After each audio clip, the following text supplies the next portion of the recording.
A partir de hoje, reflexões relacionadas à história do nosso Salvador Jesus. Inscreva-se no canal, deixe o teu joinha e me ajude com qualquer valor. Esse aí é meu Pix. Deus abençoe. Bom dia, na graça e na paz do nosso amado Deus, Pai, Filho e Espírito Santo, a Trindade Augusta. Amém. Seu nome é Jesus.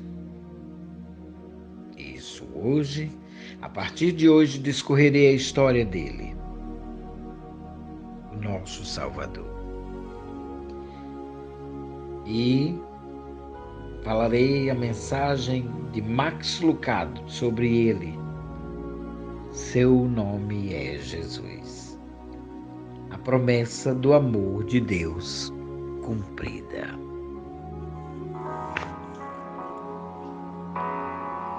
Seu nascimento. Jesus. Ele poderia segurar o universo na palma da mão, mas abdicou disso para flutuar no ventre de uma virgem. O local humilde do nascimento. José foi também da cidade de Nazaré da Galileia para a Judeia, para Belém, cidade de Davi, porque pertencia à casa e à linhagem de Davi.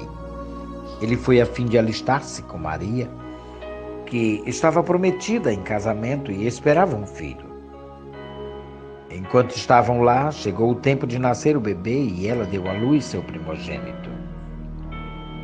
Envolveu-o em panos e colocou-o numa manjedoura, porque não havia lugar para eles na hospedaria. Lucas 2, 4-7. A imaginação de qualquer pessoa fica inquieta ao pensar na conversa que o dono da hospedaria teve com a sua família à mesa do café. Alguém mencionou a chegada do jovem casal na noite anterior? Perguntou como estavam? Ou comentou a gravidez da moça que veio montada em um jumento? Talvez. É bem possível que alguém tenha tocado no assunto. Contudo, na melhor das hipóteses, se alguém levantou a questão, ela não foi discutida. Não havia nada de extraordinário neles.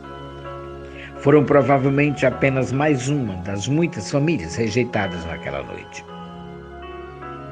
Além do mais, quem tinha tempo de conversar sobre eles com tanta agitação ao redor? Augustus fez um enorme favor à economia de Belém quando decretou a realização de um censo. Quem poderia se lembrar disso em um momento de tanto alvoroço naquele vilarejo? Não. É muito difícil que alguém tenha mencionado a chegada do casal ou se preocupado com a condição da moça. Estavam ocupados demais. O dia seria cheio. Tinha de preparar o pão do dia, a tarefa da manhã precisava ser realizada. Havia coisas demais em que pensar para imaginar que o impossível havia acontecido. Deus viera ao mundo por meio de um bebê. Não poderia haver lugar mais humilde para o nascimento. Do lado de fora havia um grupo de pastores. Estavam sentados no chão em silêncio, talvez perplexos, talvez com medo, mas certamente maravilhados. Sua vigília noturna foi interrompida por uma explosão de luz vinda do céu e uma sinfonia de anjos. Deus vai até aqueles que ele tem tempo de ouvi-los. Assim, naquela noite sem nuvens, ele foi até uns simples pastores de ovelhas. Ao lado da jovem mãe está o pai cansado. Se há alguém sonolento ali, é ele. Não se lembra da última vez que se sentou. Agora que aquela agitação havia diminuído, agora que Maria e o bebê estavam confortáveis, ele se encosta à parede do estábulo e sente os olhos pesarem. Ele ainda não havia entendido tudo. O mistério do evento o confunde. Entretanto, não possuía forças para pensar naquele questionamento. O importante é que o bebê está bem e que Maria está segura. Com a chegada do sono, lembra-se do nome que o anjo pediu que ele colocasse no menino: Jesus. O nome dele será Jesus. Maria, porém, está bastante desperta. Puxa, como ela é jovem, sua cabeça repousa sobre o couro macio da cela de José. A dor foi suplantada pela admiração. Ela olhava para a face do bebê, seu filho, seu Senhor, sua majestade. Nesse ponto da história, o ser humano que melhor compreende quem é Deus e o que está fazendo é a adolescente deitada naquele estábulo mal cheiroso. Ela não consegue tirar os olhos dele. De alguma forma, sabe que está segurando o próprio Deus. Ele veio não como um clarão de luz, nem como um conquistador inacessível, mas como aquele cujos primeiros choros foram ouvidos por uma moça simples e um carpinteiro sonolento. Uma interpretação celestial. Deus tocou o ombro coletivo da humanidade. Com licença, disse ele, e a eternidade interrompeu o tempo. A divindade interrompeu a carnalidade e o céu interrompeu a terra na forma de um bebê. O cristianismo nasceu de uma enorme interrupção celestial. Pergunte aos pastores de Belém. Sabemos muito pouco sobre esses homens. Como se chamavam? Qual sua idade?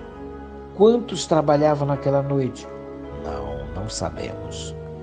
Mas de uma coisa temos certeza: eles não tinham a expectativa de agitação. Aqueles homens cuidavam de ovelhas. Naquela região havia pastores que estavam passando a noite nos campos, tomando conta dos rebanhos de ovelhas. Lucas 2:8. Presumimos que ovelhas dormem. Além do mais, esse era o turno da noite. Era praticamente como olhar a tinta secar. Pastores olhando ovelhas dormirem? Dizer essa frase é mais excitante do que o trabalho em si. O maior desafio deles era não dormir. Aqueles homens nem sequer aventavam a hipótese de qualquer alvoroço. Também não desejavam nada disso. Qualquer agitação era sinônimo de coisa ruim. Lobos, pumas, ladrões. Pastores valorizavam o previsível. Ansiavam pela calma. Seu único objetivo era poder dizer às esposas: nada aconteceu esta noite. O fato de desejarem uma noite tranquila, porém, não significava que a teriam. E aconteceu que o anjo do Senhor apareceu-lhes, e a glória do Senhor resplandeceu ao redor deles, e ficaram aterrorizados. Lucas 2:9. A mudança sempre traz medo antes de produzir fé. Sempre esperamos pelo pior antes de ver o melhor. Deus interrompe nossa vida com algo que nunca vimos e, em vez de louvá-lo, entramos em pânico. Interpretamos a existência de um problema com a ausência de Deus e fugimos. Alguma coisa boa os pastores viram se não teriam perdido o versículo seguinte. Hoje, na cidade de Davi, lhes nasceu o Salvador, que é Cristo, o Senhor. Lucas 2:11. Deus veio até nós. Amanhã discorrerei o restante, na sequência. Amém?